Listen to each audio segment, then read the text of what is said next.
iku humor. Kon nggih, ngeten iki Mbah Kim pirsa kula mboten. Mentap dhek ngono ae. Hal niku lah. Iki mambu apa cah?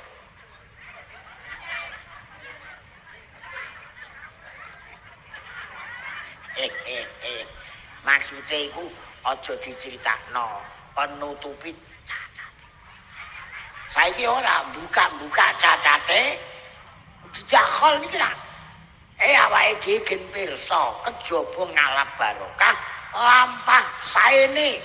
Kyai Abdurrahim yo kiai-kiai sanese supaya iso niru. Niru yo ngempelno. Dan niru plek ora ana Kyai Abdurrahim meneh. Ngemper-ngemperno Kanjeng mboten saged plek, mboten saged. Naplek berarti ana nabi kembar. Dijak omong kane elinge. Non iki nak mriko ngalor Gus. Ekon, nggon segara ndi? Ayo kono, keliru ra apa-apa ngaku ora nelayan. Ngene lah dijaluki donga. Nelayan ki ya lucu. Kula diparani jaluki donga. Tak kei donga maca wa azim bin nasi ping 4 kok kesuwen iki lho. Kepengin tok akeh kesuwen kok mah. Ana sing nemen langsung njen iwak pundi iki. Tak paranane. Lho tekem piye? Nah aku ora ya tak parani dhewe. Kiai ini kudu go kalah-kalahan ya ana ngantek yae. Kuna pekek ngantek akhir pekek. Nanti wae kiai ora tau dikeki. Sawah pangan tikus golek kiai. Napa ana kitab sing nerangno nak kiai iku tumbal tikus.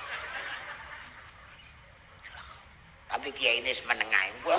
Ora diundang kiai ora paten. Malah nek diundang kiai ku serba repot. Mungkin delok dangdut dirasani. Padahal ya padha wonge. Nah iki pinter kiai ini. Asma sinten, Mbak? Si cerdas. Kok cerdas? Nggo kacamata. Nah delok wong wedok ya ora pate cetha. Cara dosa ya ora pate gedhe, menawa lho. Ya Allah nggih, nyala barokah kali awake dhewe kersane tambah yakin nak bakal gelem ora gelem mesti mati. Sugih melarat, pangkat ora pangkat. Padha-padha mati nak sugih napa melarat. Golek dhewe. Kandhani wis nak ngene hal jeng ngene, njaluk sugih ae. Sampeyan nate roh wong sugih. Sinten? Kiai-kiai kula niki gus-guse sugih. Kula dereng roh wong sugih, pun nate roh. Dan ini apa? Tajak jago aja aja muni maidu hasanah, ya. Sekarang sudah berubah menjadi maidu hasanah. Sampai ndelok berita iku do ngelem koncone, ngelem wong-wong Islam apa maidu. Sing sampean rungokno iku. Ngaku bener ae pendak. Ngaku salah pendak. Bodoh. Mboten umum nggo sekolah tak. Ya ora umum. Ana wong sing wedine Gusti Allah, yakin nak diawasi Gusti Allah pendak. Poso. Sentak yae pakanane MBG. Nang ngene Gusti ngene kiai ora MBG. TMBGD. Tamu makan bergizi gratis mengandung doa. Cocok ta ora? Ora ya bantah. Kembangnya kembang plastik. Kembang plastik tak delok ora ana tawone. Tawon ki ra patek diutek kok dibodoni plastik kok mau teko. Nah sing wong kok dikai kiai plastik. Malah kiai sing asli kalah karo kiai. Kiai plastik sentai gen rontok jantunge. Ya Allah dunya. Tapi nek kiai-kiai cah pondok pesantren wis ora gumun. Ora dunya polah kaya napa nggih? Men yakin mergo men ilmu. Lah kados Mbah Kim ngeten iki dikholi. Nah kula sederhana senaosa kula ra roh lakune secara pasti, kula yakin pasti ana sisik melih. Napa Bu? Napa sisik melih? kok sisik iwak pelik jere. Sisik pelik niku wonten apa ya? Jawane malih napa? Wonten lakon-lakon khas yang dilakukan oleh Kiai Abdul. Apa niku? Ayo tebak. Ora kaya duwe. Menenge ya wis. Wong wedok iki wajahe didelok ae kadang-kadang. Wajah MBG. Satu saat yang lain wajah BLT. Lha sing entekne duwe iki lanang apa wedok? Jelas sing lanang antek pakane ngaplok. Wong wedok iku bodho ae. Karo anake dipentingno dhek kok. Tuku pakaian, tuku beluk-beluk, tuku ginco. Lah anake ora tukono pakaian kok dijoli nyanyian. Baju baru alhamdulillah. Oh, dipakai di hari raya. Tidak usah apa. Masih ada. Terus-terus no kelakuan. Orang akib dahar bareng anak iku sitrun minanar. Terus nggih. Nglampahi Mbah Abdul Rahim di antaranya ana lakon sedaya kiai. Mesti ana keistiqomahan. Wis kuwi rasa sesuwe kula pun dipesen Guse nak ngomong aja sesuwe. Nggih, nak sesuwe berarti uang ora patek uang sehingga orang uangna. Wow. Kula niku wong gejane gak sih. Nek dalu ning gone Tulungagung mangkat jam 4 mulai jam 4. Teko omahe saya ubah-ubah. Kula iki di hobi ubah-ubah. Iki apa iki? Awas nah, Bro. Lah nak mlaku nggo barang ku aja ngawasi dalane, ngawasana sing mbok gawa. Mentul-mentul ana carane ngene iki. Lah. Kopi kok ora kebak. Biasane kopi ku nak akeh rasane. Lu nak perkara pahit ora masalah, bojoku wis manis. Iki tutup para ibang ini kan keragan. Ya Allah guys, kita guyon mawon nggih. Iki kados Mbah Khem ya kiai-kiai sanase dikholi. Mergo wong dikholi ku duwe sisik melek. Lampah pasti mbah apane napa malih dikenal kiai. Kiai niku mucal putrane dhewe napa putrane wong liya? Mulang anake wong. Kula ora wani. Ana tak keplak dilapurno hamburger. Nah ana pinter dilem wong tuane. Ku anakku iku hafal juz amma. Iku anakku hafal alfiyah. Sing anake ora iso muni pripun? Mbok piye kiyaine? Ya ta ora? Udan. Ya ampun kok udan kok minggir. Nah ana wayahe ora kentekan banyu wae do njaluk udan. Ya mergo akibate ora tau madrasah diniyah. Kula nate ajeng ten Masjid Menara ngliwati glonggong banjir. Ya bapak mbok karo anak iki nang ndur meja. Wong sak ngisore dalan. Bojoku nggih ngono. Kasihan. Ya ora kasihan. Niki wonten njaluk udan mboten. Enten sing njaluk udan.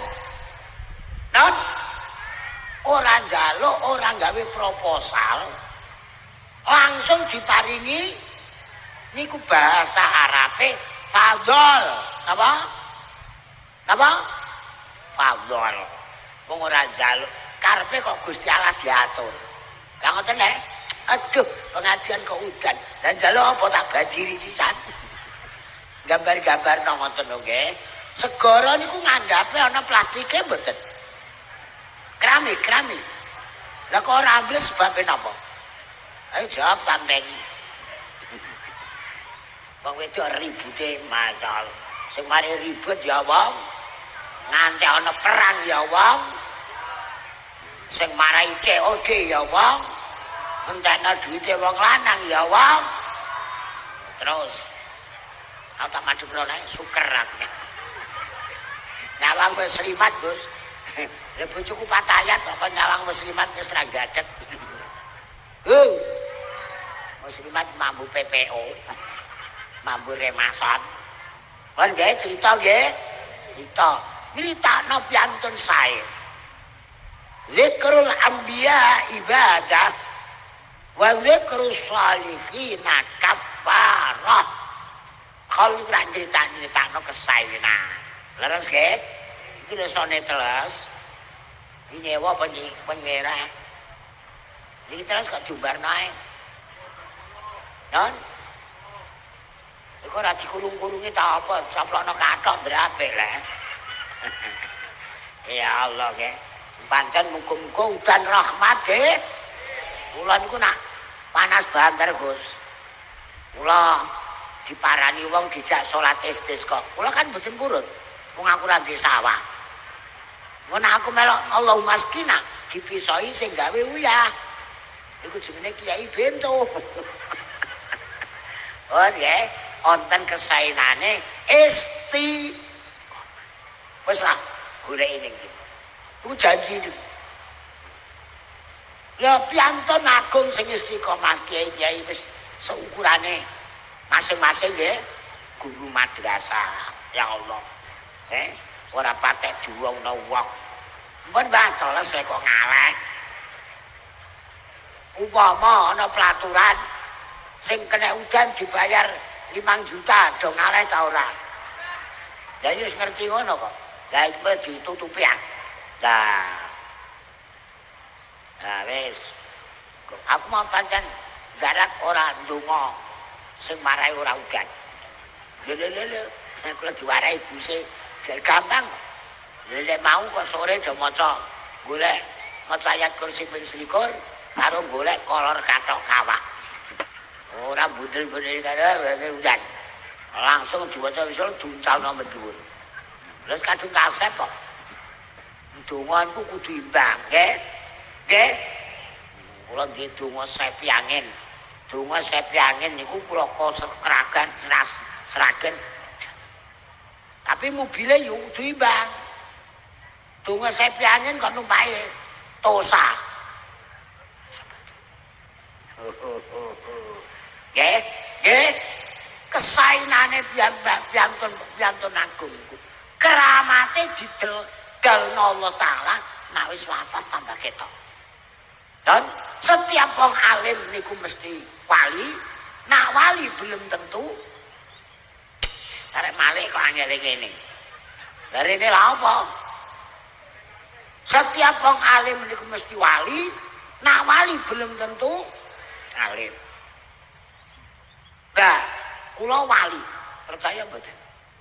Kita kok meragukan sampean. Gus kowe ora, Nun. Kula wali percaya sampean. Nun. Wali apa? Terus-terusno kelakuan. Karo kiai nyepelekno ngene kok diundang rene bareng lah. Ora apa-apa, bolone kullu alimin waliyun walaysa kullu waliyin aliman. Lah, cirine wong alim ku gampang. Asal cese gelem ngaji iku jenenge wong alim. Nah, alim mesti wali. Kula niki saya mondok. Berarti kula alim. Nah, alim berarti mesti wali. Nah, wali mesti tanya kiai kok nganti ora keramat, berarti kiai kalah karo bis keramat. Dan sampeyan nak karo aku iso guyu ini kok padahal nek omah kopior. Ngeten iki urung karuan asli niat ngaji lho kowe. Ana sing nek omah kopior bojone arep ngaji ae. Ana sing nek omah sumpek. Leres. Dan dunia niku nak jenengan pikir marai ati peteng gedet lelimengan.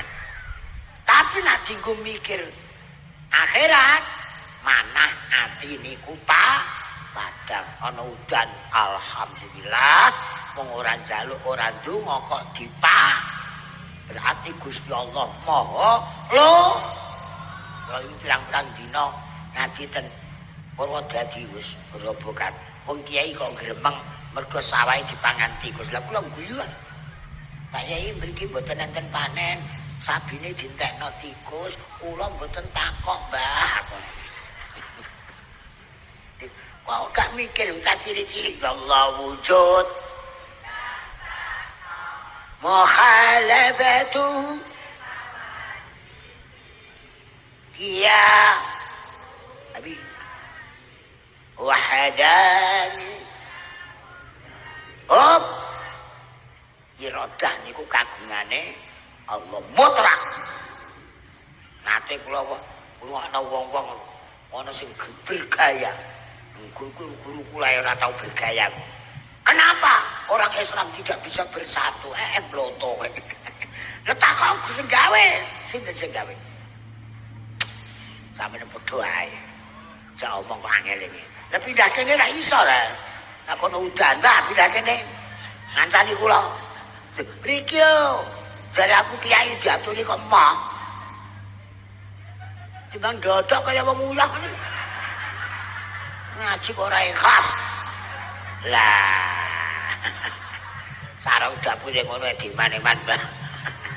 Yo nggih, sampean boloku ta ora? Asmane sinten? Non? Rasimin. Ro iku 4, mo iku 16 tambah 4. 20 diposo aku ndek hitungan 6, Gus, dengan kendel mawon. Cakra Bendala Gunung Jugruk Segara Madu. 20 dilongi 66 18 kanten piro? Cakra Bendala, sampean tetep ora pateni dhuwit. Ya ta ora? Non, apane?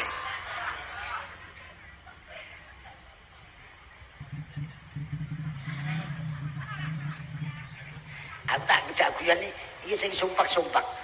Kula dunggoni Gus-gus kiai-kiai lha apa? Ngaji kok tak pikir nemen-nemen goblok piye. Nah kula keliru mesti dibenerno. Kiai-kiai Gus-gusku. Nah kula keliru kok diumbarno. Besok sing cemplung nang neraka. Ndak ada kiai kendel niku. Ngono kiai dipaidu kok. Kiai kok celiwis. Mergo kiyaine wong. Nak kiyaine ora wong nggih ora cri. Diserasan kiai kok mlirik. Lho kiyaine ndek mripat kok. Kiai kok tiang ora wong, no? Tiang sing ora tau salah tiang napa, Mbak? Kok tiang listrik cagak iki lah ya padha ae lah. Nyatane ana listrik mati ya mripate mendelik. Ora diutak kok mbok pendal iki. Lho ngene barang lha apa? Listrik kok mutal mati. Ana kiai yang ngimami traweh keliru. Kiai kok keliru golek kiai sing ora wong. Kiai napa? Kiai Naga Sasra. Kiai pleret. Ora tau keliru. Golek kiai sing nate keliru, nggih. Nah, malaikat boten mergo malaikat memang disiapno tepat. Mboten enten malaikat. Malaikat kok dipasang nepsu, kula ora aman bojo. Wis dioyok dhek. Terus. Nah, malaikat kok dipasang nepsu, jabut nyawa telat. Leres. Sing marai ana kisruh macem-macem mergo dipasang hawa nafsu. Hawa nafsu kelakuane kaya bocah rata-rata yantun agung alim niku mampu mengendalikan hawa. Wong jaduk boten menang glut, boten menang WA-an utawa medsos sosmed, tapi sing mampu mengendalikan hawa. Iki tampet nang suku. Amen ngombe ora ta. Nggih, mulane kadang-kadang kula gawe contoh, Gus. Kula ana kaji ora roh tulisan apa-apa. Engko ning kono tuku muskap dibukai tok. Wah, ana wong sing jegiret. Nganjurno kok buka tok, aku ya meneng ae. Wong kono menang tuwa. Wong buka muskap ae urung karuan do. Ngomong nganti sambung ini karena nambah sithik kok. Urung karuan do. Gelem. Wong iku ora iso tulisan. Bar kaji tak tanggap. Katam Quran ping pinten? Katam Quran ping 3. Tanggane semelilik sik. Apane? Maca ora becus. Rungokno sik. Katam napa, Mbah? Katam buka itok. jare. Nganjurno kok buka. Lho bukae urung karuan gelem. Wong nak gelem buka, mesti ana teruse. Ana nganten anyar gris. Malam pertama dibuka terus ditutup neh. Ana. Nyandak nang ngene iki. Masyaallah nggih, tetep ana buka tok suwe-suwe kepengin. Leres bae. Ya Allah. Ngajine siji. Mulane abot kula nak nun sewu aku. Kula tak cerita kali niki. Iki kan mulai mawon iki. Istiqomah bisa terlaksana nah ikhlas. Iki cateti nun sewu Gus. Kula tak iso istiqomah nek ikhlas iso dilampahi terlaksana nek iso ngukur kemampuan awake dhewe. Wong kula ora kelase anu kok masyaallah iso geblak iku. Kula golek bojo kok merong meter ya.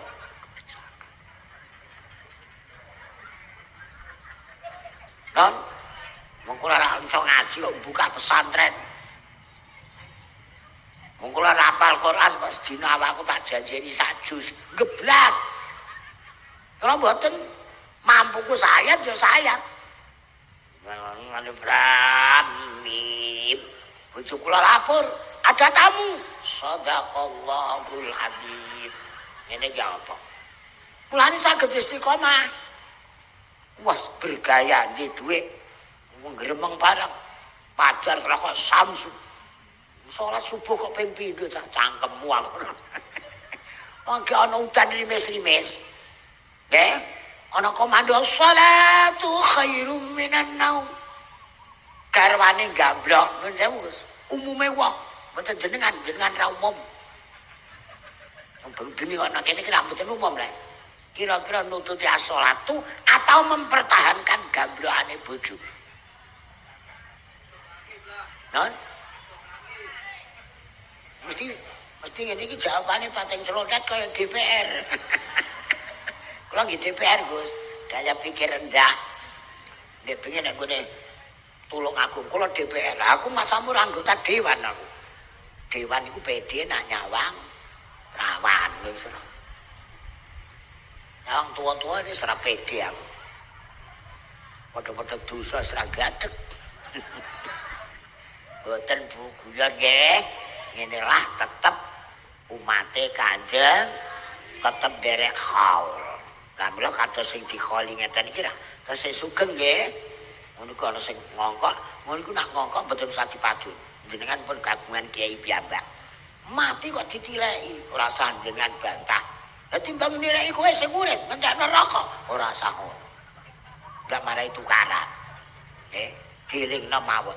Jeng Rasul sallallahu alaihi wasallam nalika Mi'raj iku kabare nampi salat pinten rakaat sing cetha 50 betul kok saged sithik terus karek sakmene iku sing nyuwun korting sing usul ketua DPR MPR apa presiden PBB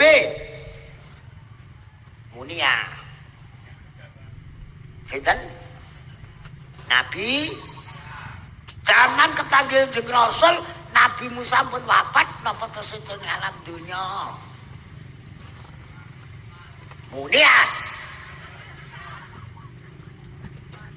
wafat Mbah bekacek begedat tahun kok Nabi ini eling-eling awake dhewe wis ya Allah Nabi Musa iki kok kober-kober ngusulno umane jenengan ciri-ciri kok salat kok ping 50 upamane gampange nggih mboten umate lho niku nate mriki wonten lurah A mikirno lurah B kan wis dadi operasine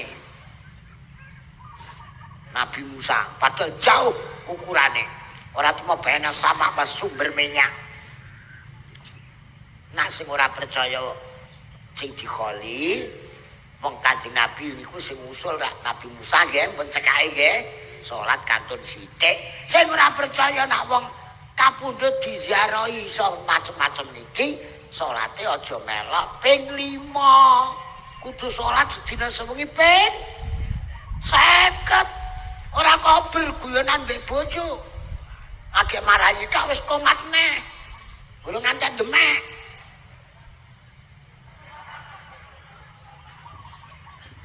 lamun palastra ing pungkasane ora kesasar apa ya iki lho sing apal amun palastra padha ae ing pungkasane ora kesasar roh